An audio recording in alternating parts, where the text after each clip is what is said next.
Good evening my dear student. जुड़ चुके हैं आप गोल्डन पाठशाला में और आज आपके लिए लेकर के आए हैं हम कक्षा 7 के विद्यार्थियों के लिए विज्ञान विषय में महत्वपूर्ण जो बहुविकल्पीय प्रश्न है। आपकी वार्षिक परीक्षाएं बिल्कुल नज़दीक हैं और होने वाली हैं, इसलिए आपको दिन रात मेहनत करनी है और अच्छा स्कोर करना है, पूरे कॉलेज में नाम रोशन करना है, साथ में अपने माता पिता का भी नाम रोशन करना है। एक बार शेयर कर दीजिए इसको, लाइक करना बिल्कुल ना भूलें, क्योंकि आप नए हैं तो ज़रूर सब्सक्राइब कर लें और घंटा वो दबा देना, क्योंकि पूरा का पूरा नोटिफिकेशन मिले। ये बिल्कुल आप ये समझिए कि एग्ज़ाम में ऐसे ही हूबहू प्रश्न आपको मिलेंगे।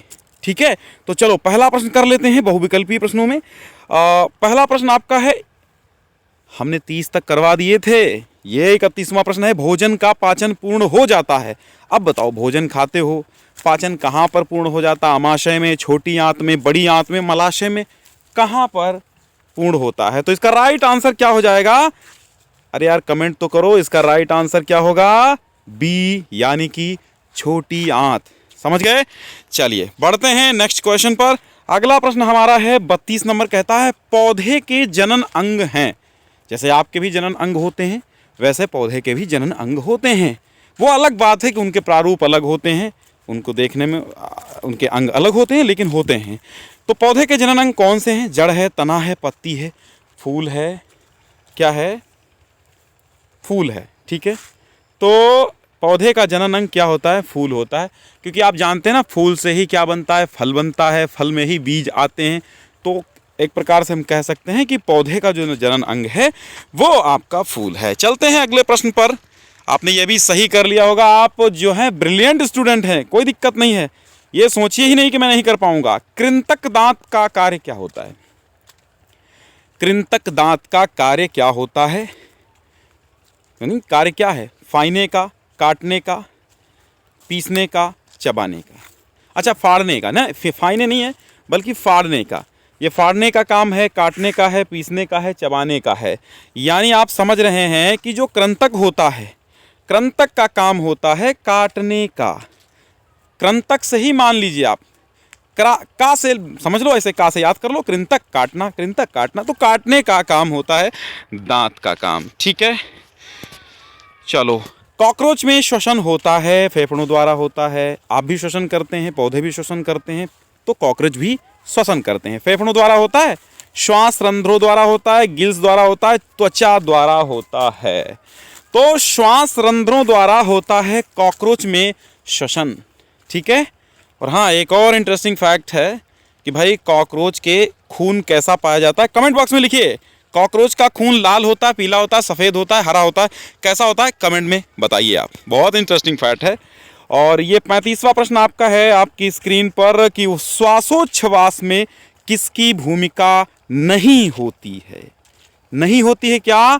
श्वासोच्छ्वास में किसकी भूमिका नहीं होती है? पसलियों की, डायफ्राम की, फेफड़े की, नासा द्वार की। बताइए किसकी नहीं होती है? तो पसलियों की भैया कोई भूमिका नहीं होती है। डायफ्राम, फेफड़ा और नासा द्वार के द्वारा ही हम श्वासोच्छ्वास करते हैं। ठीक है, चलो। 36 कहता है कि सी आकार के छल्ले जैसी संरचना किसकी होती है? ठीक है, सी आकार के छल्ले जैसी संरचना होती है श्वास नली में, मुख गुहा में, ग्रसनी में, या फिर फेफड़े में। कहाँ होती है? तो इसका राइट आंसर आपका पहला ही हो जाएगा। सी आकार के छल्ले जैसी संरचना श्वास नली में होती है। बढ़ते हैं अगले प्रश्न की ओर। यह है, जड़ों द्वारा जल के अवशोषण की दर बढ़ाया जा सकता है। ठीक है, जड़ों द्वारा जल के अवशोषण की दर को बढ़ाया जा सकता है। उन्हें छाया में रख करके, मंद प्रकाश में रख करके, पंखे के नीचे रख करके, पॉलीथीन की थैली में ढक करके।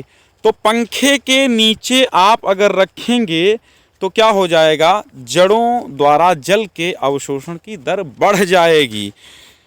38वां प्रश्न है आपकी स्क्रीन पर, यह रहा कि रक्त का रंग जो है, रक्त का लाल रंग किस वर्णक के कारण होता है? क्या ऑक्सीजन के कारण होता है, कार्बन डाइऑक्साइड के कारण होता है, लाल रंग के कारण, या फिर हीमोग्लोबिन? अब यार खून में कोई लाल रंग घोलने थोड़ी जाता है, तो लाल रक्त का जो रंग लाल होता है उसका कारण क्या है? हीमोग्लोबिन है, सीधी सी बात है। है ना, HB हीमोग्लोबिन, ठीक है। हीमोग्लोबिन जो आप चेक कराते हैं, जैसे खून जब चेक कराते हैं कि हमारे खून की कमी है या नहीं, तो उसमें हीमोग्लोबिन ही चेक होता है। विश्राम की अवस्था में एक वयस्क व्यक्ति की नाड़ी स्पंदन करती, स्पंदन जानते हैं ना, कंपन, कांपती है, धक्कर धक्कर वो चलती है ना। तो विश्राम की अवस्था में एक वयस्क व्यक्ति की नाड़ी स्पंदन होती है 27 बार, 72 बार, 82 बार और 92 बार। कितना होती है बताओ? तो 72 बार होती है ना, 72 बार राइट आंसर। आप जानते हैं 72 बार धड़कती है, बचपन से पढ़ते आए हैं, अभी है बचपन ही, बड़े नहीं हुए हैं आप। मनुष्य में प्रमुख उत्सर्जी अंग क्या है? फेफड़ा है, यकृत है, वृक्क है, आमाशय है। बताओ उत्सर्जी, उत्सर्जी यानी जो खराब पदार्थों को बाहर निकाल दे, यानी कि आपका फिल्टर कर दे। तो वो क्या फिल्टर करता है? तो वृक्क है, सीधी सी बात है, किडनी है ना, किडनी। तो सी यहाँ पर राइट आंसर आपका हो जाएगा किडनी, यानी कि वृक्क जिनको आप बोलते हैं उनको अंग्रेजी में किडनी बोलते हैं, ठीक है। अब कह रहा है पक्षियों में उत्सर्जी पदार्थ होता है अमीनो अम्ल यानी एमिनो एसिड, यूरिक अम्ल यूरिक एसिड, अमोनिया यूरिया। क्या होता है? तो इसका राइट आंसर है यूरिक अम्ल, ठीक है। चलिए अब ये देखिएगा, निम्नलिखित में से कौन सा रासायनिक परिवर्तन है? कोयले को पीसकर पाउडर बनाना, क्या ये रासायनिक परिवर्तन है? कागज के बड़े टुकड़े को छोटे छोटे टुकड़ों में बांटना, क्या ये रासायनिक परिवर्तन है? कागज का जलना, क्या ये रासायनिक परिवर्तन है? कांच की बोतल का टूटना, क्या ये रासायनिक परिवर्तन है? तो सीधी सी बात है, जब कागज का टुकड़ा जलेगा तो एक रसायन से दूसरे रसायन में परिवर्तित होगा, यानी कागज सिंपल सा था, अब वो जल करके कार्बन बनेगा, तो रासायनिक परिवर्तन हो गया। तो सी आपका सही जवाब है। चलते हैं 43वें प्रश्न की ओर, और 43वां प्रश्न आपकी स्क्रीन पर है। घबराइएगा नहीं, कमेंट बॉक्स आपके लिए खुला है, कमेंट करते रहिए, चैट करते रहिए। मनुष्य के मूत्र का निर्माण होता है। डेली लाइव क्लास चलती है हमारी, आप शाम को अवश्य जुड़ें, भूलें नहीं, क्योंकि अगर आप भूल गए तो समझ लीजिए आप बहुत कुछ खो सकते हैं, बहुत कुछ हानि हो सकती है। इसलिए डेली जुड़िए, सब्सक्राइब कीजिए। यहाँ पर ज्ञान की गंगा बहती रहती है, उसमें 2-4 कुल्ले ही पियो, लेकिन पियो जरूर। मनुष्य के मूत्र का निर्माण होता है, वृक्क में होता है, यकृत में होता है, फेफड़े में होता है, अग्न्याशय में होता है। मूत्र का निर्माण भैया वृक्क में होता है, किडनी में, किडनी से आता है और फिर आप निकालते हैं, है ना। चलो भाई आगे बढ़िए। शाकीय पौधों में बिंदु स्त्राव होता है। शाकीय पौधे जैसे कि जिनको शाक बोलते हैं, तो शाक सब्जी वगैरह ना, तो शाकीय पौधों में बिंदु स्त्राव होता है। जड़ द्वारा, तने द्वारा, पत्ती द्वारा या फिर पुष्प द्वारा, किसके द्वारा होता है? तो आपका राइट आंसर है पत्ती द्वारा। जानते हैं ना, शाकीय पौधों में बिंदु स्त्राव होता है। ऐसे याद कर लो, जैसे पानी डालते हो पत्ती पे नहीं रुकता, नीचे गिरता, ऐसे ही ध्यान दे लो, ठीक है। चलो, ऊष्मा का कुचालक क्या है? एक चीज होती है सुचालक और एक होती है कुचालक। तो सुचालक कुचालक आप अंतर जानते ही हैं, पढ़ाया जा चुका है, पढ़ लीजिएगा। प्लेलिस्ट बनी हुई है आराम से, मैथ की भी, साइंस की भी, आपके क्लास की पिछले चैप्टर्स अगर नहीं पढ़े हैं तो पढ़ लीजिएगा। अगर नहीं पढ़ते हैं तो दिक्कत हो रही है, अवार्ड आपके पीछे वाला वो जीत सकता है और आप रह जाएंगे। ये मत सोचिए कि हम तेज हैं, हम ही रिवार्ड जीतेंगे, अवार्ड जीतेंगे। और जो धीम है कभी वो भी जीत सकता है, जो आपसे कमज़ोर है पढ़ने में। इसलिए आप अपनी क्षमता जितनी है उसको और भी बढ़ाते जाइए, ग्रो करते जाइए। तो यहाँ पर आप बात कर रहे हैं ऊष्मा के कुचालक की। लोहा है, एल्यूमिनियम है, स्टील है, कांच है, क्या है? चौथा ऑप्शन सही हो जाएगा, कांच है आपका ऊष्मा का कुचालक, ठीक है। अब ये 46वां प्रश्न है। नर और मादा युग्मक के युग्मन का प्रक्रम कहलाता है? निषेचन कहलाता, परागण कहलाता है, बीज निर्माण कहलाता है या फिर जनन कहलाता है? तो ये निषेचन कहलाता है, ए इसका राइट आंसर है। परिपक्व होने पर अंडाशय विकसित हो जाता है, कहाँ पर? बीज में, स्त्री केसर में, पुंकेसर में, फल में, कहाँ हो जाता है? तो फल में हो जाता है ना। अंडाशय कहाँ विकसित होता है भाई? फल में। फल में बीज होते हैं, यही ऐसे ही समझ लो, फल में अंडे होते हैं। अजूबा अपने जिस भाग द्वारा, समझो क्या है अजूबा? अजूबा क्या कह रहा है? अजूबा अपने जिस भाग द्वारा जनन करता है वो क्या है? तना है, पत्ती है, जड़ है, पुष्प है, क्या है इसका सही जवाब? दूसरा इसका राइट आंसर हो जाएगा पत्ती। अजूबा पत्तियों द्वारा जनन करता है। और 49वां कह रहा है कि समान प्रकार के आवेशों के बीच होता है आकर्षण बल, प्रतिकर्षण बल, आकर्षण बल तथा प्रतिकर्षण बल दोनों, न तो आकर्षण बल ना तो प्रतिकर्षण बल। तो इसका राइट आंसर है प्रतिकर्षण बल। ठीक है, तो ये लगा लीजिए आप। 50 नंबर क्वेश्चन है, ये कह रहा है कि पराग कण का वर्तिकाग्र पर स्थानांतरण क्या कहलाता है? निषेचन कहलाता है, परागण कहलाता है, जनन कहलाता है, फल का बनना कहलाता है। यहाँ पर सही जवाब क्या हो जाएगा? यहाँ पर दूसरा आपका सही जवाब हो जाएगा, परागकण का वर्तिकाग्र पर स्थानांतरण परागण कहलाता है।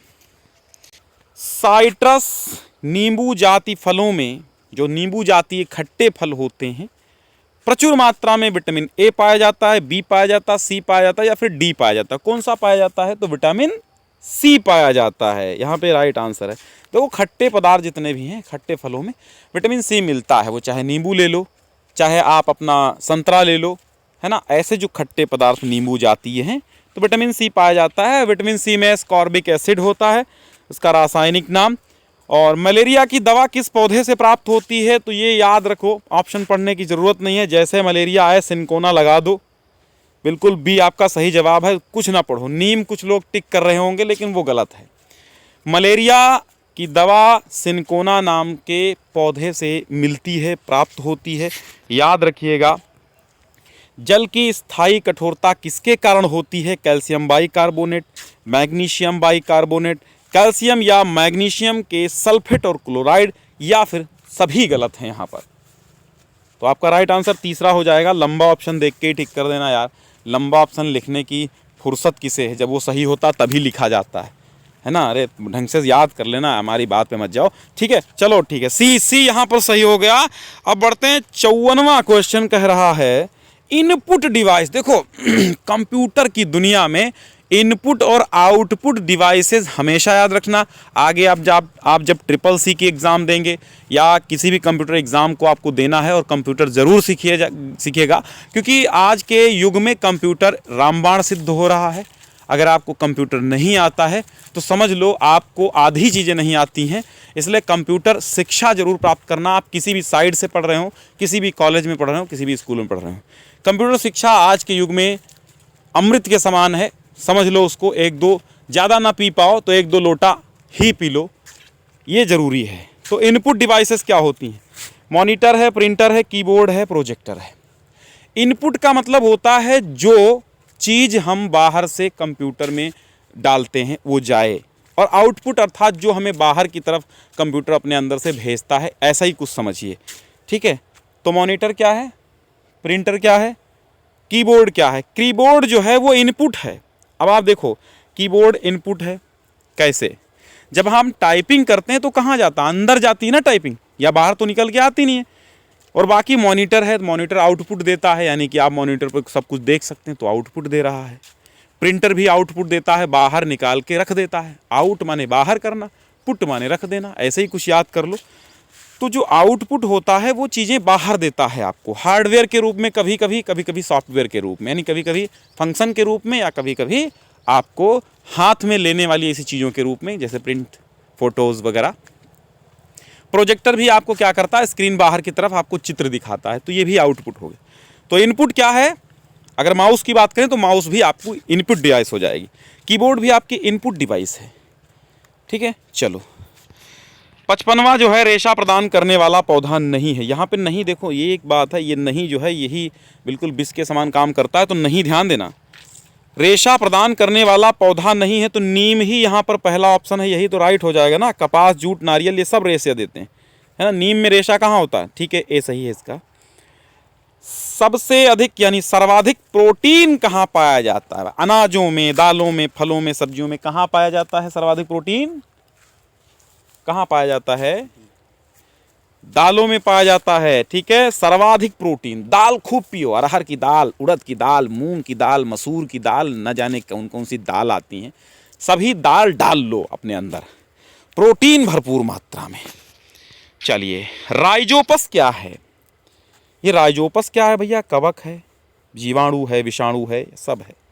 क्या है? ये है कवक। राइजोपस क्या है? ये कवक है। ए लगा लो, और शेयर नहीं किए हो देखो अपने ग्रुप में शेयर कर दो, हैं, स्टेटस लगा लो, लिंक यार स्टेटस लगाओ। अब देखो और चीज़ों की वो मेरी झलक सर्फी वाली स्टेटस लगा लोगे, हैं, झुकेगा नहीं वाली लगा लोगे, और वो हमारी स्टेटस लगा लो तो क्या दिक्कत है? लगाओ भाई, स्टेटस लगाओ। अगर आप किसी गुरु का कहना नहीं मानते हैं, भले ही हम आपके यूट्यूब गुरु हैं, लेकिन है तो गुरु, है ना। गुरु वो होता है जो थोड़ा सा भी ज्ञान दे दे, एक अक्षर का भी ज्ञान दे दे, वो भी गुरु हो जाता है। इसलिए गुरु की आज्ञा मानो और अभी स्टेटस लगाओ, तुरंत, देर ना करो। और जितने भी ग्रुप फेसबुक व्हाट्सएप सब कहीं भेज दो, टेलीग्राम वगैरह आप जहाँ जहाँ जो चलाते हो, ताकि हम कम से कम हमारी चीज़ें आप पढ़ रहे हैं तो कोई दूसरा पढ़े। और जब आप किसी की मदद करेंगे तो उस समय समझिए ईश्वर आपकी कहीं ना कहीं से मदद हो रही होगी, कर रहा होगा। ठीक है। तो विषाणु जनित रोग कौन सा है? विषाणु जनित का मतलब विषाणु से पैदा होने वाला रोग कौन सा है? चेचक है। चेचक वायरस से होता है ना। बाकी सब नहीं होते हैं। 59वां क्वेश्चन है और ये कह रहा है कि निम्नलिखित में किस ध्वनि का तारत्व अधिकतम है? किस ध्वनि का तारत्व अधिकतम है? नदी का कलकल, मच्छरों की भिनभिनाहट, शेर की दहाड़ और मेघ का गर्जन। यहाँ पर मच्छरों की भिनभिनाहट, मच्छर आता है, कान में गाना गाता है, तुमको डसता है, चला जाता है ना।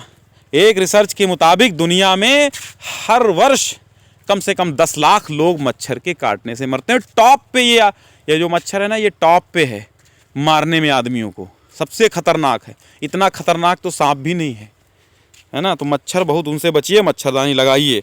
अंतिम प्रश्न आज के इस सेशन का है, और लाइक नहीं किए हो तो लाइक करके जाइएगा, क्योंकि शेयर तो आप कर ही दिए होंगे, सब्सक्राइब कर ही लिए हैं, तो लाइक छूटी हो वो भी कर दो भाई। स्टेटस जरूर लगाना। देखो ये बात हम कह रहे हैं आपसे, है ना। एसआई पद्धति में, ये पद्धति लिखा है यहाँ पे, ठीक है। एसआई पद्धति में आवृत्ति का मात्रक क्या होता है? आवृत्ति का मात्रक हर्ट्ज होता है ना, हर्ट्ज होता है। आवृत्ति का मात्रक हर्ट्ज होता है। उम्मीद करते हैं आज का सेशन आपको बहुत समझ में आया होगा, और आपने अगर पिछले वीडियोस नहीं देखे हैं तो एंड स्क्रीन पर भी मिल जाएंगे, अभी आपको स्क्रीन पर दिख रहे होंगे, और या फिर आप प्लेलिस्ट में चले जाइए, है ना। प्लेलिस्ट में कैसे जाया जाता है मैं उसके लिए आपको अलग से एक वीडियो बना के दूंगा, कैसे आप अपना पूरा सिलेबस जान पाएँ, और कैसे प्लेलिस्ट में आपका जाना है, और कैसे PDF को डाउनलोड करना है, ये चीज़ें हम आपको बता देंगे। कुल मिला के आप जानते हैं इतने, अगर नहीं जानते तो ऐसे ही यूट्यूब में डालिए कि प्लेलिस्ट कैसे देखें, यूट्यूब की प्लेलिस्ट कैसे देखें, बस आपको पता चल जाएगी यूट्यूब की प्लेलिस्ट कैसे देखें। ठीक है, चलिए, बहुत बहुत धन्यवाद मेरे प्यारे बच्चों, खुश रहिए।